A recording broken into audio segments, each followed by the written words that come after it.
서울과 경기권 한에서입니다. 네, 다른 곳은 아니에요. 저는 다른 것도 중요한 것도 많이 있겠지만 이 세 개만 잘 잡아도 집값은 확실하게 잘 올라간다고 보고 있습니다.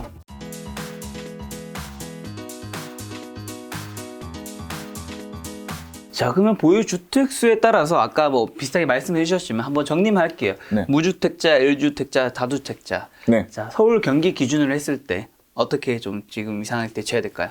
서울 경기 기준으로 내가 돈이 있다. 네. 무주택자는 그냥 묻지도 따지지도 않고 그냥 사시는 게 가장 좋습니다. 그냥 살아. 네. 1주택은 필수라고 저는 생각을 해요. 내 집은 있어야 돼요. 내 집이 하나 정도는 있어야 언제든지 오르든 내리든 해도 결국 집이 있는 거잖아요. 네. 정 안 되면 내가 살면 되거든요. 그래서 저는 무조건 사라고 말씀을 드리고 싶고요. 서울과 경기권 한에서입니다. 네네. 네, 다른 곳은 아니에요. 그리고 1주택자 같은 경우에는 이제 어느 정도 집값이 지금 하락하거나 아니면 조정이 살짝 지금 오고는 있잖아요. 이때가 오히려 기회이지 않을까. 어느 정도 조정이 오고 누가 됐던 간에 대출 규제가 완화가 되면 이때를 봐서 내가 현금 모아놓은 거와 시세 차익을 가지고 조금 더 좋은 상급지 또는 아니면 조금 더 큰 평수로 갈아타기를 하면 되지 않을까라고 생각이 됩니다. 마지막 다주택자는. 다주택자 같은 경우에는 참 제가 이래라 저래라 하기 좀 어려운데 이분들은 고수잖아요. 그렇죠, 그렇죠. 그분들은 알아서 포지션이 정해져 있겠지만 규제가 완화가 되고 네. 양도세 완화가 조금 된다면 네. 좀 좋은 물건 좀 시장에 좀 내주셨으면 감사하겠습니다. 아무래도 이제 공인중개사 하시다 보면 네. 무주택자이신 분이 집을 구하기 위해서 오신 분이 많을 거잖아요. 맞습니다. 그럼 그분들은 결국에는 대부분의 사람들은 부동산 투자 잘하기보다는 이제 내 집 마련인 거잖아요. 그렇죠. 실거주인 건데 네.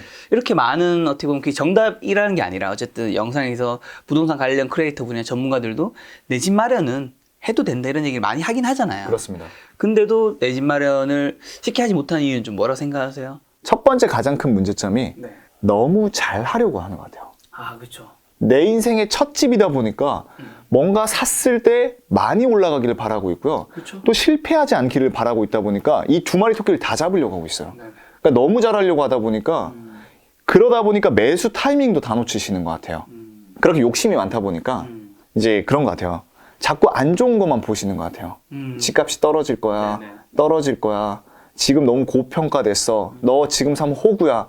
라는 그런 소리를 계속 듣다 보니까 네. 남들 다 살 때 올라가다가 내가 샀을 때 떨어지면 어떡하지? 그렇죠. 라는 것 때문에 결국 매수를 망설이는 것 같아요. 네. 근데 이게 비단 지금뿐만 아니라 10년 전으로 거슬러 올라가도 그때도 못 샀던 분들은요. 아마 지금도 못 샀을 거예요. 제가 여러분들한테 해주고 싶은 말은요. 지금 못 사면요. 10년 뒤에 살 수 있을 거라 생각하잖아요. 못 살 거라 생각합니다. 왜 그러냐? 간단합니다. 지금 못 사는 분들은 결국 집값이 떨어졌어요. 네. 거봐, 집값 떨어졌잖아. 안 사기 잘했어. 그럼 이제 사면 되잖아요. 근데 또 안 사죠. 왜요? 또 떨어질까 봐. 아, 그럴 수 있죠. 네, 바닥을 더 찍을 거야. 그때 사야지 하는데 사람 심리가요. 절대 못 삽니다. 왜냐? 그런 건 진짜 제가 생각했을 땐 고수의 영역이거든요. 제가 중개사를 하다 보니까 다양한 투자자분들을 만나잖아요. 네. 그분들은요. 어느 정도 내가 기준점에서 이 정도 떨어졌어. 내가 원하는 금액이 딱 오잖아요. 그럼 묻지도 따지지도 않고 사시거든요. 더 떨어질 수 있지. 하지만 상관없어. 올라갈 거니까. 근데 실수요자들, 무주택자분들은요. 제가 샀는데 더 떨어지면 어떡하죠? 네. 라면서 계속 안 사더라고요. 실수요자분들 같은 보면 더 변곡점을 맞추고 싶어 한다. 그쵸. 그게 너무 욕심이라는 거예요. 그래서 그럼 다시 올라가잖아요. 네. 그럼 또 못 사요. 왜? 내가 9억짜리 살려고 했는데 7억 5천까지 떨어졌어. 근데 7억 5천이 떨어져서 살려고 했는데 8억 5천이 됐네? 네. 그럼 그 7억 5천이 막 머릿속에 떠오르죠. 떠오르면서 네. 왠지 내가 1억을 더 비싸게 또 주고 샀다고 생각을 해요. 맞아요. 아니, 정전가가 9억이었잖아요. 그럼 5천 더 싸게 산 건 생각을 안 하고 7억 5천보다 1억을 더 비싸게 산다고 생각을 하세요. 그래서 많이 것들 못 사세요. 맞아요. 그러게 해서 10년이 지납니다. 그래서 저는 여러분들한테 그런 상황을 제가 워낙 많이 봐왔기 때문에 그냥 묻지도 따지지도 않고 필요하면 사라고 말씀을 드리는 거예요. 그럼 결국엔 집을 살 때 대출은 해야 되는 거잖아요. 대출은 해야죠. 그렇죠. 근데 그 또 대출이 무섭다고 생각하시는 분이 있잖아요. 맞습니다. 물론 지금은 제가 생각했을 때는 뭐 연끌이 하려고 해도 뭐 은행에서 다 막으니까 그렇죠. 안 될 것 같은데 이런 어쨌든 나중에 대출 규제가 풀렸을 때 이런 대출의 무서움에서 좀 벗어날 수 있는 거? 저는 대출에서 무서운 걸 벗어나려면 가장 먼저 해야 되는 거는 부모님들 말을 제발 듣지 않았으면 좋겠어요. 무슨 말이냐면 우리 부모님 세대는 IMF도 겪었고 다양한 거 겪으셨잖아요. 폭락을 많이 경험해 보셨어요. 그리고 대출로 인해서 집이 많이 무너진 거를 많이 보신 분들이 많아요. 그렇기 때문에 내가 집을 살 때 부모님들이랑도 상의를 하잖아요. 그럼 부모님들이 그 말하죠. 대출을 꼭 껴야겠니? 금리 올라간다던데 네. 대출 껴서 망한 사람들 많다던데 그런 말을 들으면요. 사람이 자연스레 나도 모르게 부모님의 말에 듣고 합리화를 시키기 시작합니다. 아, 올라가니까 망할 거야. 그러면서 나는 안정적으로 전세를 들어가서 살 거야 라면서 자기 합리화를 시작을 하거든요. 진짜 이게 작가님이 보시기에 그런 생각을 한다고 하겠지만 네.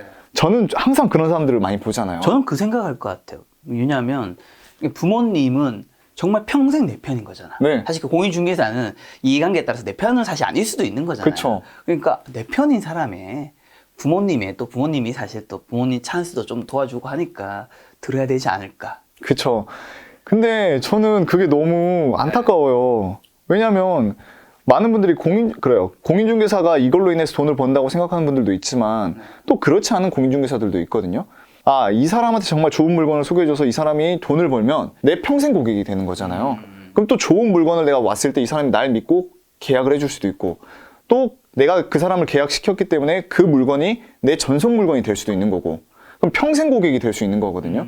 근데 그런 사람한테 제가 이상한 집을 소개시켜줄 이유가 없거든요. 잘 됐으면 하는 바람에 정말 좋은 물건을 추천해주는데 네. 거기서 용기를 가지고 하는 분들은 돈을 벌고요. 또 안 그런 분들은 돈을 못 벌더라고요. 그게 좀 안타깝죠. 근데 또 재미난 게 그렇게 추천해줘서 물건을 사서 돈을 벌잖아요. 네. 그럼 그 성공하신 분들이 뭐라고 하는지 아세요? 내가 잘 골랐다? 그쵸.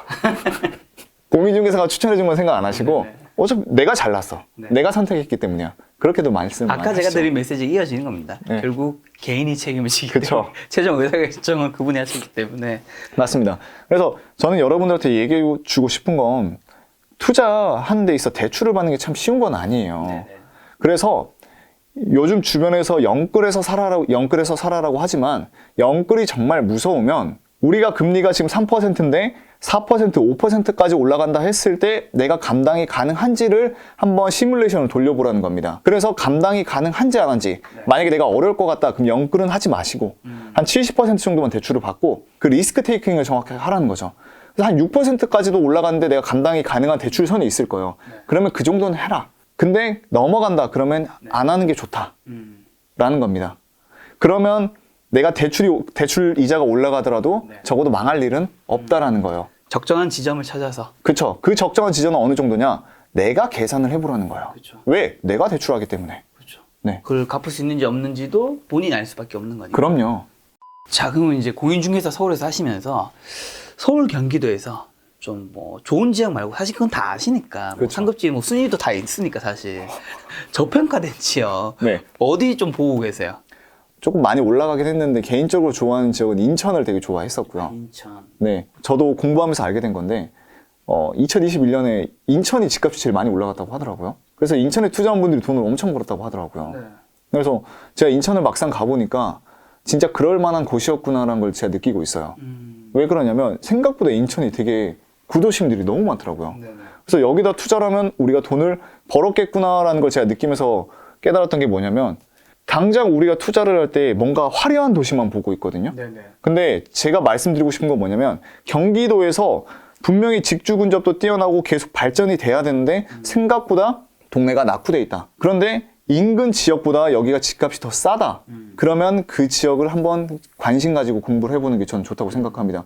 그럼 그게 도대체 어디야라고 물어볼 수는 있겠지만 그걸 정확하게 말씀드릴 수가 없는 게 생각보다 아직도 찾아보면 있어요. 그리고 그 우리가 저평가되는 기준을 바라보는 건 서로가 진짜 다 다르다고 보거든요. 네. 투자의 관점에 따라서 다 달라요. 네. 내 관점에서는 여기가 더 저평가됐네. 내 관점에서 여기가 더 저평가됐네. 그렇기 때문에 내가 어떤 거에 포인트를 두는지 먼저 공부를 하시고요. 그 다음에 올라간 데를 빼고 경기도권에서 아직도 30평대가 40평대가 이 가격밖에 안 해? 하면 현장에 가서 동네 분위기를 보고 하면 분명히 거기서 답이 보일 거라 생각을 합니다. 그래서 저는 저는 개인적으로 인천을 되게 관심 가지고 많이 보고 있어요. 인천. 네.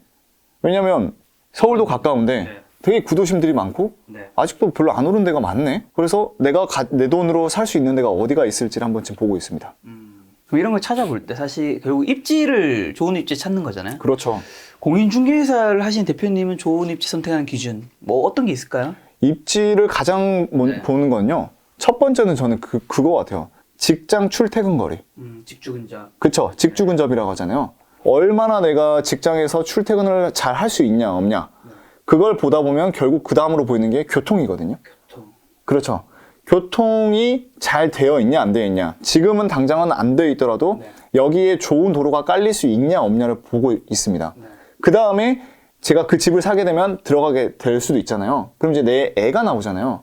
그럼 내 애가 나왔을 때 우리 애가 여기서 마음껏 뛰어놀 수 있는 동네냐 아니냐. 저는 그걸 보게 되더라고요. 네. 그래서 나중에 학교를 여기서 보낼만 할까? 아닐까? 저는 그걸 보고 있습니다. 네. 딱 그 세 가지만 보고 있어요. 결국에는 일자리랑 교통이랑 학교. 네, 이 세 개. 이 세 개만 잡아도 저는 충분하다고 봅니다.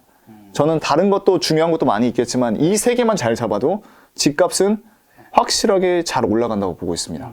대표님이 이제 공인중개사 하시니까 사실 공인중개사를 하고 계신 분이 나온 것도 처음이거든요. 아, 그런가요? 갔을 때 우리는 되게 막 사실 뭐 전세든 매매든 월세든 우리 하시는 분들 매수인 분들은 걱정이 많잖아요. 엄청 이 많죠. 사람이 나를 덤탱이 쓰는 건 아니냐. 그렇죠. 그다음에 이 사람이 뭐 별로 좋지도 않은 물건인데 제가 공인중개사 만나본 분은 제가 만난 거에 가정하에 전제하에 내가 가는 데마다 다 좋다고 하는 거예요. 내가 봤을 때 진짜 별로인데 다 좋대. 네. 약간 그런 거 있잖아. 옷가게에 갔는데 내가 입었는데 내가 너무 안 어울리는데 이 사람 나한테 어울린다고 하고 이 옷을 팔기 위해서. 네. 그런 경우들이 좀 있던데 부동산 중개사에서 좀 원하는 정보 얻어내는 팁이라든가 상대하는 노하우? 간단합니다. 네. 많은 분들이 네. 부동산 들어가는 걸 되게 꺼려 하시더라고요. 그 문 열고 들어오는 거를 되게 어려워하세요. 그렇죠. 그래서 손님들이 항상 오기 전에 창문으로 이렇게 살짝 보고 그리고 뭐가 붙어 있는지를 보고 들어갈까 말까 고민하고 들어오신 분들이 되게 많아요. 그런데 여러분들 그 공인중개사 분들이 여러분들을 손님들을 잡아먹지 않거든요. 그러니까 겁먹지 않고 좀 들어와 주셨으면 좋겠고요. 원하는 정보를 얻기 위해서라면요, 최소 전 부동산을 3군데에서 5군데는 가보라고 말씀을 드리고 싶습니다. 그 다음에 그 정보를 100% 절대 믿지 말라고 하고 싶어요. 왜냐면 이 정보라는 게 결국 그 중개사의 그냥 주관이거든요. 그렇죠. 100%가 아니에요. 그렇죠. 그리고 중개사라고 무조건 전문가는 아니에요. 왜? 중개사 중에 생각보다 집이 없는 분들도 꽤 많거든요. 저는 오히려 투자자들의 말을 들어야 된다고 생각을 하는 사람이에요. 그래서 첫 번째 부동산에 갔을 때 그 부동산 업자가 이런저런 얘기를 해줄 겁니다. 그러면 그대로 다 듣고 그 다음 B 중개소, 그 다음 중개소에 가서 A 중개소에서 얘기해줬던 걸 있죠. 교착 확인. 네, 그냥 여기서 그랬다던데 이거 맞나요가 아니라 그 받았던 정보를 내 생각인 것처럼 하고 B에 가서 얘기를 합니다. 그럼 B에서 또 그 사람의 의견을 얘기를 해줄 거예요. 그 다음에 C에 가서 A와 B가 종합된 거 있잖아요. 그걸 다시 또 얘기를 하세요. 그러면 생각이 이렇게 쌓이는 거잖아요. 그러다 보면 교차점이 생길 거거든요. 그러면 그 정보는 어느 정도 신뢰를 해도 되겠다는 거죠. 그럼 그 정보를 가지고 이제 네이버의 블로그나 유튜브를 가서 찾아보는 거죠. 과연 투자자들은 뭐라고 생각을 하는지. 그래서 교차 검증을 저는 하는 게 가장 좋다고 생각을 해요. 근데 이런 게 어려워, 나 잘 못하겠어 하면 가장 좋은 건 그냥 부동산에 전화를 하시는 게 좋습니다. 전화를 한 5군데에서 7군데 정도를 돌리시는 게 좋아요. 근데 여기서 또 팁을 드리자면 부동산 중개업자들이 솔직히 실수요자가 아니잖아요. 그럼 솔직히 그렇게 정성을 들이지는 않거든요. 갈 때 적어도 어느 정도 내가 공부는 해라. 그럼 어떤 공부를 하냐? 어떤 지역에 갔는데 그 집 아파트가 5억이에요. 그럼 전세가 3억이에요. 그럼 갭 차이가 얼마죠? 작가님? 2억이잖아요. 그럼 이렇게 말하는 거예요. 아, 제가 지금 여기 아파트를 좀 보고 있는데 한 2억 정도로 투자할 수 있을까요? 그냥 물어보면 좀 알고 있는 것처럼. 알고 있는 거잖아요. 살짝.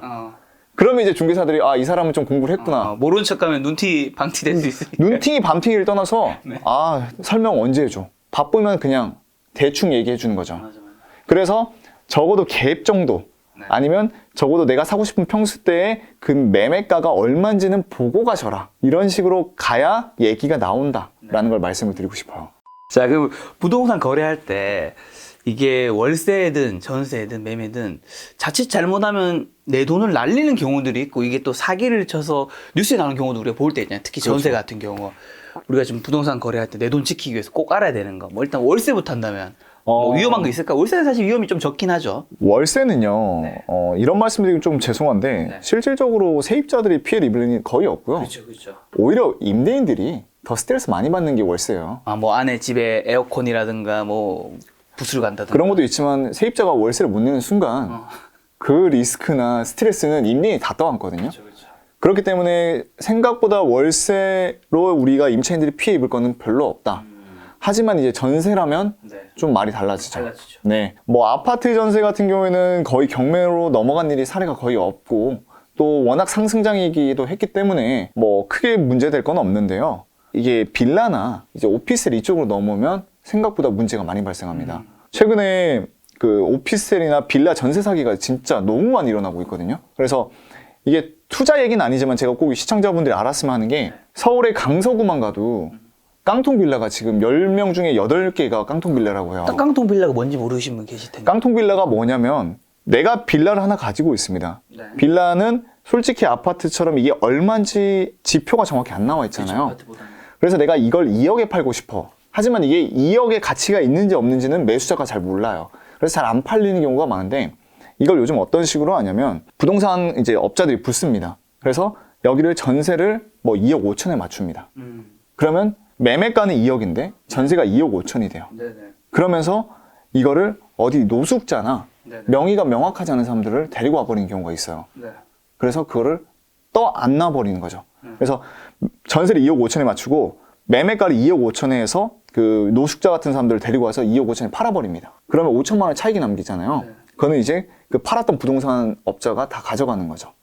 그러면서 기존 매도인이 2억을 다 가져가는 거고 부동산 업자는 5천만 원을 수익이 생기는 거고 네. 그러면 집주인이 바뀌게 되잖아요. 네. 근데 그 집주인이 정말 투자자라면 상관이 없는데 네. 정말 신용불량자거나 확인이 안 된 사람이면 이 리스크를 누가 떠안죠? 임차인들이 떠안게 됩니다. 그러면서 나중에 전세금을 받아야 되는데 이제 임대인이 연락이 안 되는 거예요. 그러면서 경매로 이제 넘어가게 되는 거거든요. 그게 지금 서울에서 일어나고 있는 전세 네. 피해 사례예요. 그래서 제가 여러분들한테 말씀드리고 싶은 건 뭐냐면 전세를 들어갈 때 있어서만큼은 정말로 좀 잘 지켜보고 가셔라. 내 보증금을 다 날릴 수도 있다라는 겁니다. 그걸 확인하려면 뭐 등기부 등본을 떼면 되나요? 뭐 어떻게 하면 되죠? 등기부 등본을 뗀다고 알 수 있는 게 아니에요. 그럼요. 가장 좋은 건요. 한 부동산만 가지 말고요. 네네. 이 정보를 가지고 B 부동산에도 가보고 C 부동산에도 가보고 그래서 내가 지금 여기 빌라 전세를 들어가려고 하는데요. 지금 시세가 어느 정도 될까요? 라는 걸 계속 물어보는 거죠. 그래서 교차 검증을 하는 거예요. 아, 이 동네 전세 시장이 이 정도인데 내가 너무 비싸네? 아니면 너무 싸네? 너무 싸도 문제가 있는 거고 너무 비싸도 문제가 있는 거죠. 그래서 교차 검증을 하면서 들어가라는 겁니다. 근데 되도록이면 빌라 전세는 저는 웬만하면 피했으면 좋겠어요. 요즘 너무 피해 사례가 많아서요. 그럼 매매는요? 매매는 딱 그겁니다. 아파트 매매를 했을 때는요. 피해 사례는 거의 없다고 보시면 되고요. 빌라 매매는 그런 분들이 있어요. 아, 빌라라도 사자. 서울에 빌라라도 있는 게 어디야 라고 생각해서 그냥 신축 빌라 사는 분들이 있는데 네. 저는 웬만해선 사지 말라고 말씀을 드리고 싶어요. 아, 서울에서? 네. 왜요? 너무 기회비용이 날아가는 것 같아요. 빌라가 생각보다 그렇게 가격이 올라가지가 않아요. 그렇죠. 빌라가 가격이 올라가려면 결국 재개발이 될 만한 예정지에서 내가 들어가는 건 사는 건 적극 추천하지만 그게 아니라 그냥 신축 빌라. 아파트 너무 올라갔으니까 신축 빌라라도 또 깨끗해 보이잖아.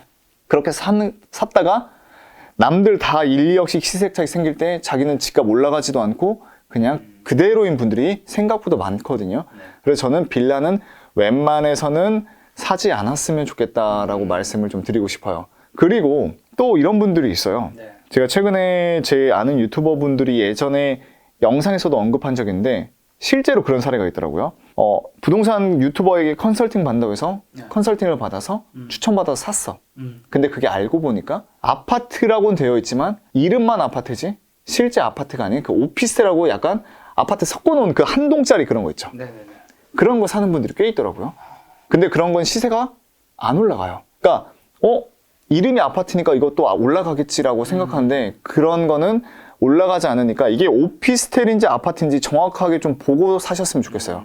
그런 건 저는 웬만해선 사지 말아라. 그 유튜버도 본인 채널에 그 영상이나 뭐 구독자가 있을 텐데 왜 그런 걸 했을까? 그러니까 저도 그게 신기한데 굳이 뭐 좋은 수는 아니면 나중에 돌아올 텐데. 돌아올 거잖아요. 그런데도 그렇게 하시는 분들이 꽤 있다고 하더라고요. 그래서 저는 여러분들한테 항상 얘기해주고 싶은 거는 네. 제가 빌라 사지 말랬다고 빌라 무조건 안 사는 거야? 나홀로 아파트 사지 말랬다고 무조건 나홀로 아파트 사지 말라는 거야가 아니라 왜 이 사람이 저 말을 했는지 한번 듣고 공부를 좀 해보라는 거예요. 그래서 공부를 하다 보면 꼭 유튜버들 말을 들을 필요 없이 내가 기준점이 생깁니다. 그쵸. 그러면 절대 적어도 손해볼 투자는 안 한다는 거죠.